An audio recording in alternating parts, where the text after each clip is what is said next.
Each year, the town and city members of the Connecticut Conference of Municipalities get together for the explicit reason of setting a legislative agenda for the coming year.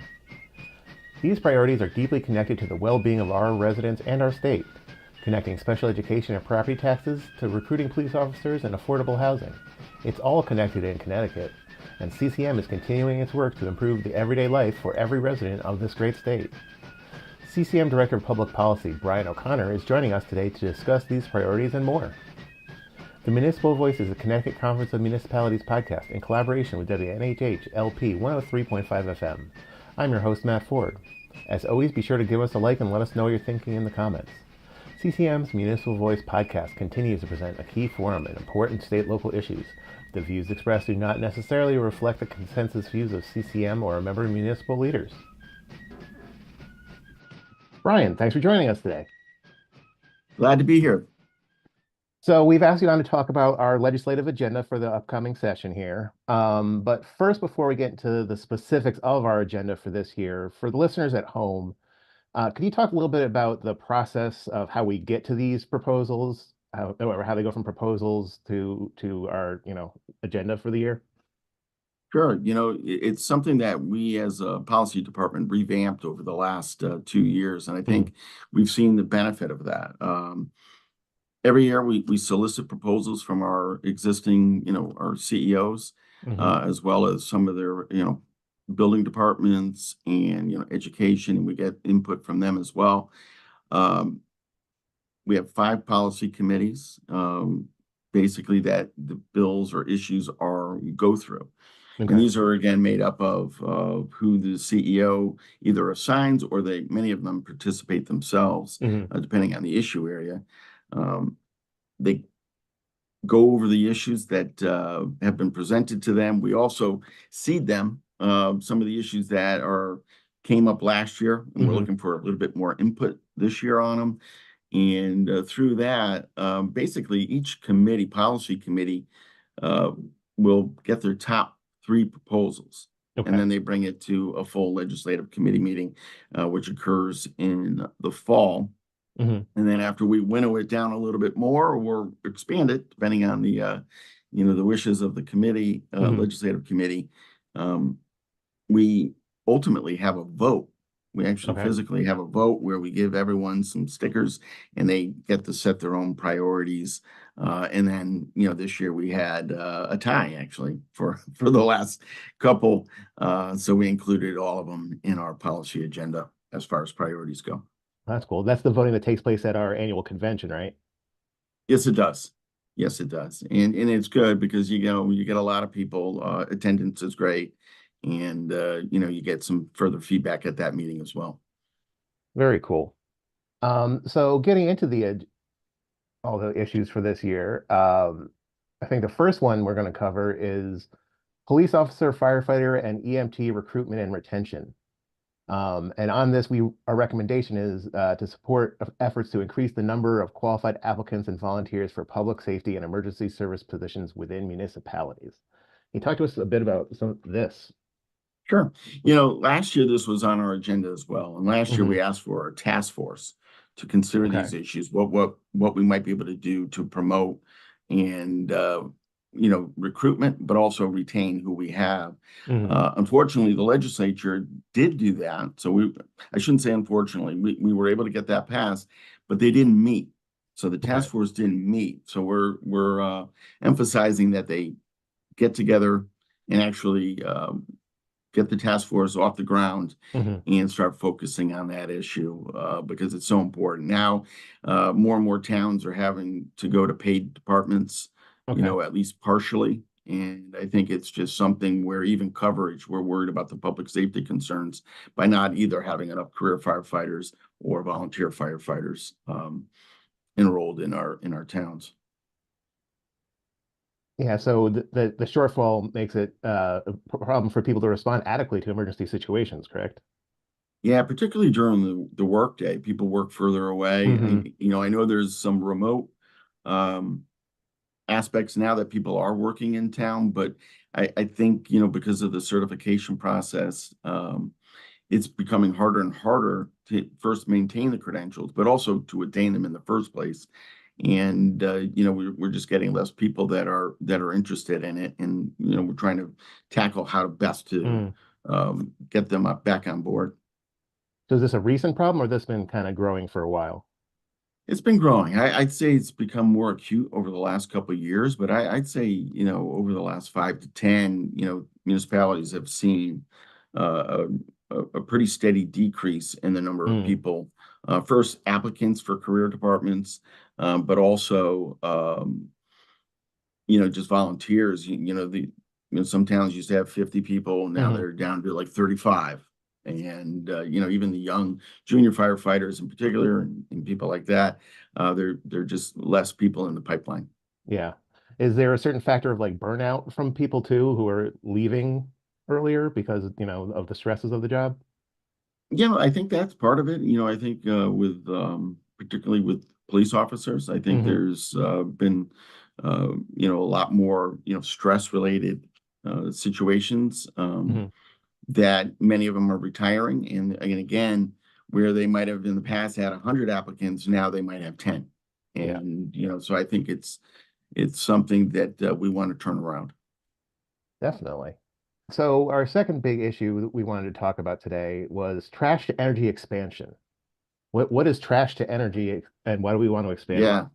Well, let me paint a little picture. So Okay. Connecticut, we closed the trash to energy plant in Hartford. Okay. And because of that, now I think it's 860 tons per year approximately are Hmm. being of waste is being shipped out of state. Okay. And what this does is this increases the tipping fees because the cost of transport out of state is more Hmm. expensive.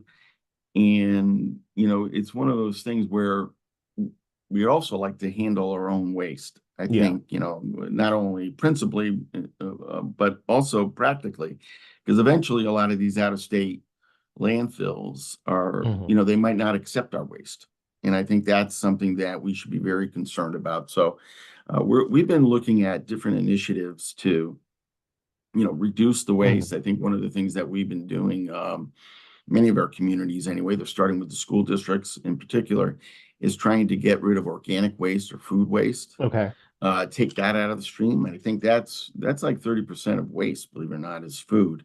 So that would be So if like a we're able to composting sort of program? yeah, I think that's many towns are starting to do that.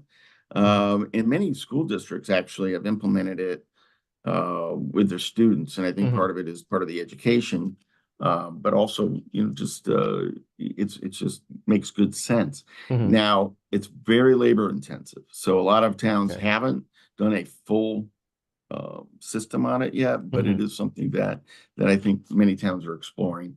And deep, the Department of Energy and Environmental Protection is also trying to incentivize that. Yeah. So eventually this might be the kind of thing where you have like a third bin out by the sidewalk or something. Yeah, in theory, yes, that's how it's operating right now. Many towns have their own collection site at their Hmm. local transfer station where people can bring their organic waste So it's to sort it. of been a volunteer sort of situation in a lot of places so far. Yeah, a lot of it's been piloted. Yeah, there's been some seed money again from the um, deep. The Hmm. agency has been trying to incentivize towns to try to implement this on a better, bigger scale. Definitely. Well, it sounds like it's kind of a big problem. When we ship stuff out of state, where does it go? What states are taking I it? think a lot of it goes to Pennsylvania and Ohio, and Mm. some of it is on rail, and other parts are just general trucking. And the general worry there is not only is it expensive, but at some point they could just say we don't want it anymore. Yeah, and start closing some of the facilities that we're using today, or Hmm. because you have no leverage in the situation that the prices just keep going up and up. Up and up and up. Well, sounds like it's important So stuff to work on. yeah, and I think, I just want to point out when, as far as the trash to energy, um, one of the things that we're exploring as an organization Hmm. is expanding the existing four or seeing Okay. if we might be able to site a fifth one. Now that obviously comes up with, not my backyard or NIMBY. Hmm. Finding a host community might be difficult, but looking at the existing four might be an opportunity there as well. Interesting stuff. So our third area of focus that we're looking at is to maintain focus on reducing property taxes, which is one of our perennial sort of issues. But for the people listening at home, why is this something that we have to talk about every year? Well, currently there's many statutes on the books that aren't fully funded. So I Hmm. think one of the things that we're trying to emphasize with the legislature and the governor's office is let's meet those commitments. Hmm. And we made great strides. The legislature and the governor's office 2 years ago passed an increase, a substantial increase in pilot. This is Okay. payment in lieu of taxes. Okay. And last year, we actually increased it again by 3%. So we've made some very good progress there, Hmm. but we're still underfunded, as far as what the state statute emphasizes. So as far as what was originally promised with pilot, it's still not all the way there. It's gotten better, you're saying, over the last couple of years, but it's still not fully funded. Yeah, we're still probably a couple $100 million short from if it were fully funded. I think it's, probably upwards of 300 million. And this impacts our cities a lot too, right? Any place with non-taxable properties like hospitals, universities, that sort of stuff. Yes, that's a great example. We have a few municipalities, some of our urban core, but also even some of our state university towns Mm, have close to 50% of their property. If actually, I think there's a couple that have over 50% of the property is tax exempt.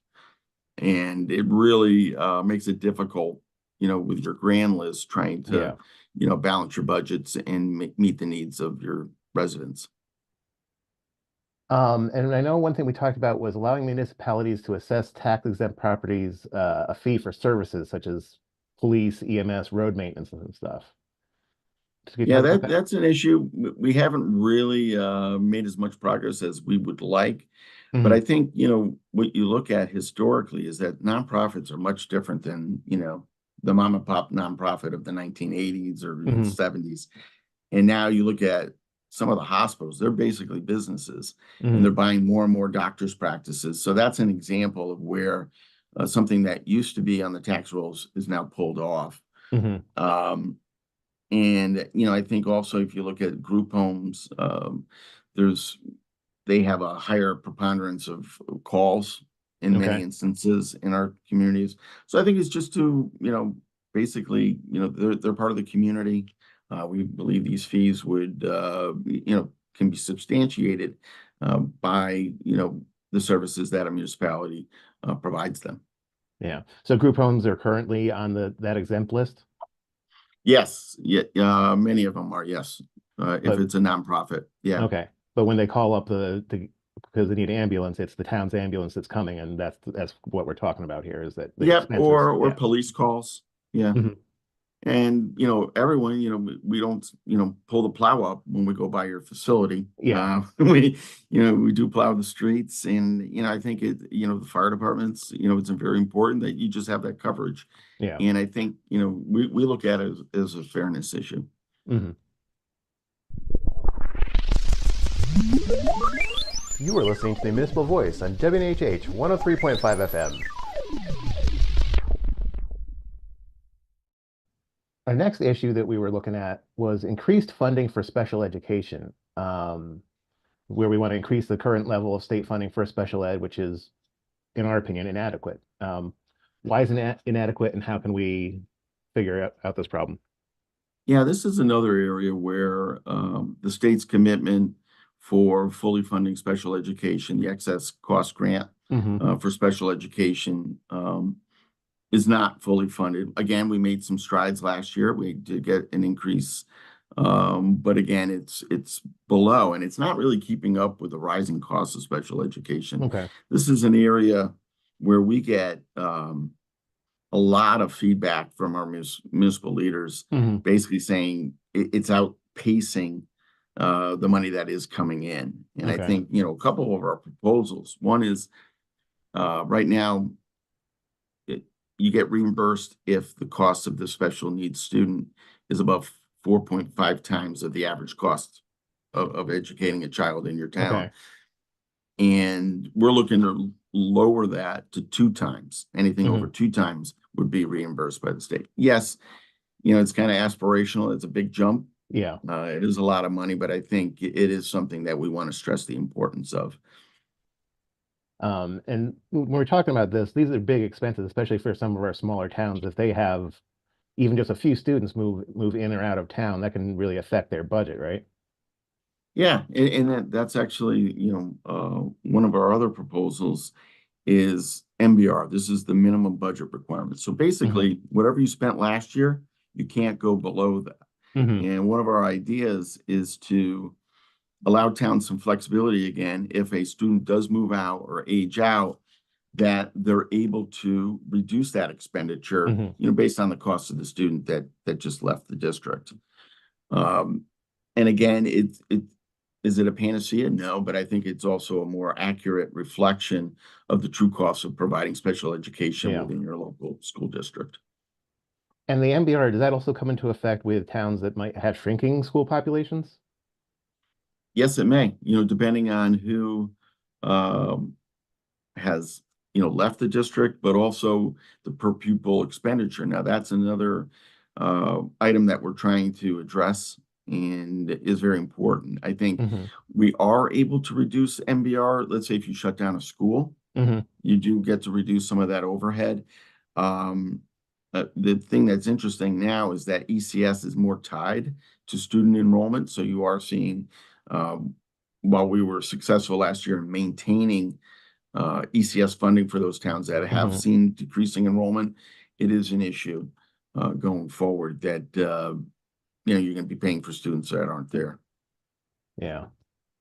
Um, so our next issue, not as exciting as the other ones, but increasing tax abatements for affordable housing. Can you talk a little bit about that one? Affordable housing is actually probably one of the key or larger issues that the legislature has been focusing on over the last Hmm. couple of years. And I think a lot of our municipalities are trying to increase affordable housing opportunities. Hmm. And one of the issues that has come up is infrastructure costs, Okay. whether it be water and sewer, but also the fact that many of the developers, when they first conceived of the proposal or project, Hmm. the cost of labor has gone up, the cost of materials have gone up. So Hmm. when the town has given the abatement, um, the amount of money just again hasn't kept up with the market conditions. So I think what we're looking to do is to increase uh, the tax abatements that are available through Hmm. the state. That's interesting. So some of these projects have been going on long enough that the change in cost of materials and whatever is affecting the final bill or whatever it is there. Yeah, I'd say, the last two, because of the inflationary conditions, it has been, a problem. I think actually you've seen a little bit of stabilization on that.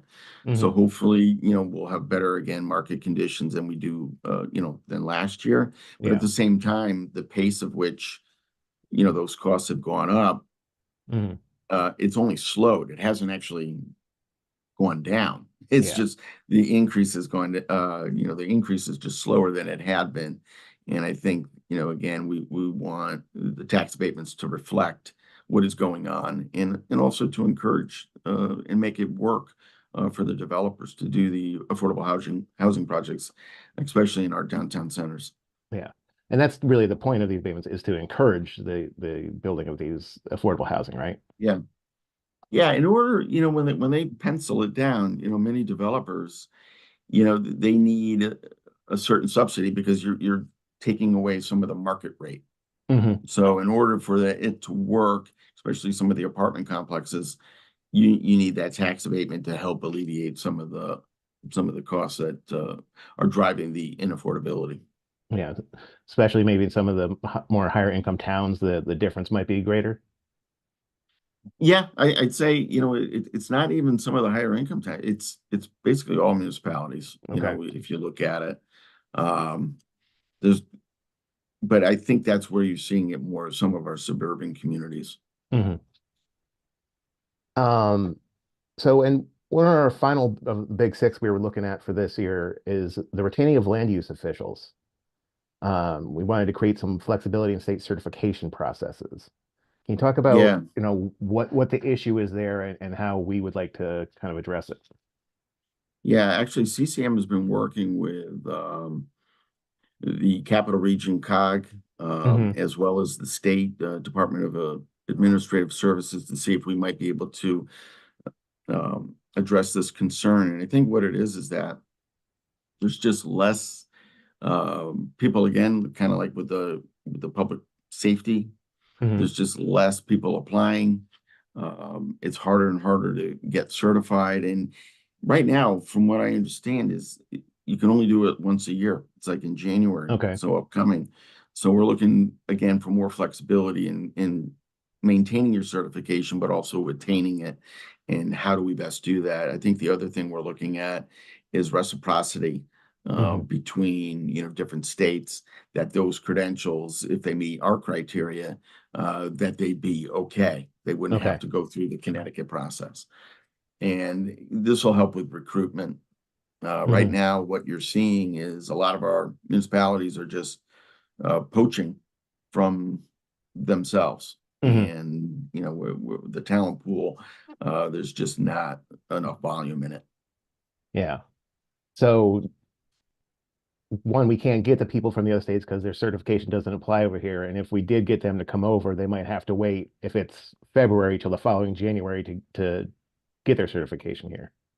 Yeah. And the building in particular, I want to focus on that a little bit, is that some of the projects where you want to get a sign off or a CO, Hmm. you just might not have enough staff to do it as quickly as maybe the developer would Hmm. like, and it slows projects down. So I think that's one of the things that it has become a big issue for many of our towns. Yeah. So those were our kind of big six issues we were looking at, but obviously as we said earlier, there's a whole voting process. A lot of stuff got brought up before this, and there's quite a few other ones. What are some other issues that stand out to you from our agenda for this year? One I really want to touch on. There's two, but Okay. I'll lead off with street takeovers and the illegal use of ATVs and Okay. motorbikes. This is a whole bunch of Um, motorcycle and ATVs on the road. We've seen it, or they're popping wheelies, and just the whole road is full of them. yeah, and they're also using cars and all the rest. And what it's Hmm. really done is shut down. I think they even shut down I-4, tried to at one point. And I think what we're looking for is more tools to in order to address it. This is Hmm. something that it's becoming more and more of a problem, not only in Connecticut but nationwide. Hmm. Uh, in fact, the FBI is involved now, where they have a tip line. If you hear something going on, Okay. you can let them know, and they would avail their resources to the situation. And I think one of the So if things you that knew we're ahead of looking time, someone heard rumor that there was going to be one of these, you could call this tip line and let them know, like, hey, I heard that there's going to be. correct. Okay. And that's the idea it's much easier to prevent it than to stop it once it occurs, Hmm. because you just get overwhelmed. I think just the sheer number of people that are involved now, many police departments, again, just don't have the adequate amount of bodies. And plus, you don't want it to escalate to a situation that becomes um, where people might get injured and such. So it's a very delicate balance again with how they're addressed. Yeah, like you have to police it, but at the same time, you want to turn to some sort of high-speed chase or anything that could endanger the public even more than it already is. Yeah, especially some of the residents that unfortunately get caught up in it. Hmm. You have people walking over your car and just hitting it, that kind of thing, and it's really potential for a really bad situation from Yeah. occurring. And And I so, think, one of the things I want to go on that. I think, New Haven actually has spearheaded Mayor Elicker, and mhm, along with some of the surrounding first selectmen and women, to see what they might be able to do. They're actually doing a regional approach on it, yeah. where they're putting the regional resources of police uh, in a situation, again, first to prevent it, but if it does occur, how can they have enough enforcement Hmm. and also make the enforcement matter? So one of the things that we're looking to do is to amend the law so that we authorize the Central Infractions Bureau to administer payable violations up to $2,000. Right now, Okay. it's only $250, but many of our communities have, by ordinance, have increased the fines up to $2,000. So we're not Okay. looking to do it for everything, but just these situations with street takeovers and the illegal use of ATVs and motorbikes. So we got it up to, you said 2,000, but they're only collecting up to 250. This is the problem? Right now, they're by law, um, a lot of the violations, Hmm. they go through the Central Infractions Bureau. Okay. And what we would say is, but it only goes up to $250. What we're saying is for street takeovers and ATVs, the illegal use of that, it goes up for those situations up to 2,000, that they'll Hmm. be able to handle and administer it. Right now, it's just up to the municipality to do it. And it just makes it a more seamless process. Right. So the idea is to really give those fines some real teeth to really discourage this behavior. Correct. Yeah, because And then it gets tied to licensure, mhm, registration, and it's a lot more of a disincentive to participate. 250, they might just be like, all right, it's part of the cost of doing this and pay it off, but 2,000 might be enough to make people really pause and Correct. reconsider. Yeah. Um, and you said you had two others that you want to touch on. What's the other big one that's Yeah, the other impacted one, you? we passed it last year. Firefighter Cancer Relief Fund. Okay. That's actually been on the books for a couple years now. But what we did last year is create a system that is outside of workers' comp. That was very important to our membership. Unfortunately, the amount of funding that is needed is inadequate at this point in time. Hmm. Again, we thank the legislature for putting a pot of money into the fund, but there's no sustainable revenue. And I think that's one Okay. of the things that we're going to focus on is getting a sustainable revenue source. Um, Many of our members and maybe some of our listeners and watchers uh, will know that we actually put something on the books back in 2016 that Hmm. had a charge on a cell phone bill, but because we didn't specify that it be tied to the Cancer Relief Fund, the federal government Hmm. actually deemed that it was illegal, that we couldn't do it.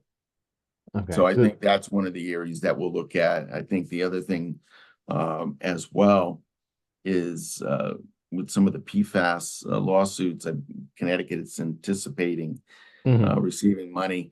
A lot of our turnout gear for firefighters in particular uh, has PFAS in it. Yeah. And PFAS And is so it's the chemical that doesn't go away. What's the problems with it? forever chemical. It's a Yeah, forever it doesn't chemical. Yeah. break down. Okay. And it's been deemed to cause cancer, Okay. so that's one of the areas that to help alleviate that, maybe some of the funding can be used for the Cancer Relief Fund for firefighters because they Yeah. they have to wear this gear, and I don't think there's an alternative yet um, for for the turnout gear in fire prevention. Trying to protect the firefighters when they go into a fire. Yeah. Well, it all sounds like important stuff.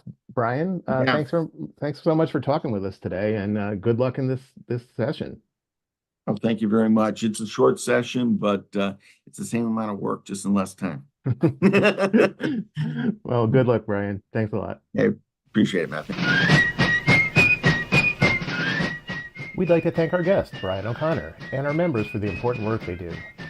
The Municipal Voice is a co-production by CCM and WNHH 103.5 FM. Christopher Gilson is our producer, Harry Draws is on the boards, and I'm Matt Ford, your host. Be sure to check out our Facebook page and give us a like, and watch out for our CCM chat series on our YouTube page.